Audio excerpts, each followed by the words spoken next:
From Muppet Babies' classic children's tales, retold by Louise Kickow, illustrated by Tom Brannan, art direction by Lauren Antonello. Treasure Island by Robert Louis Stevenson. Jim Hawkins was a young lad whose father and mother owned an inn called the Admiral Benbow. One night, a gruff old pirate died at the inn. In the room where he lay, Jim and his mother found his sea chest.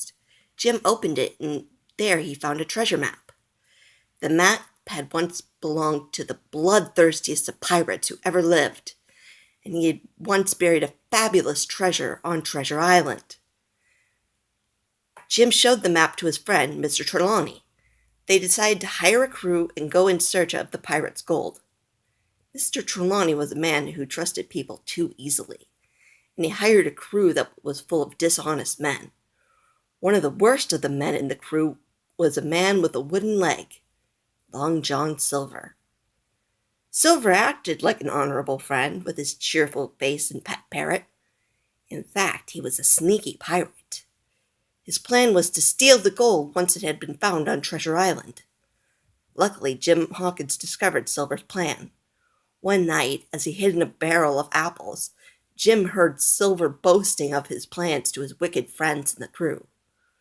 When they reached the island, Jim met a strange, thin old man in raggedy clothes. With a wild voice, he said, "My name is Ben Gunn, lad. I was left here all alone on this island 3 years ago. Marooned I was." Ben agreed to join up with Jim and his friends. Long John Silver and his fellow pirates found the place where the treasure had been buried. They dug for hours in the hot sun, eager to get to the gold. The treasure was nowhere to be found.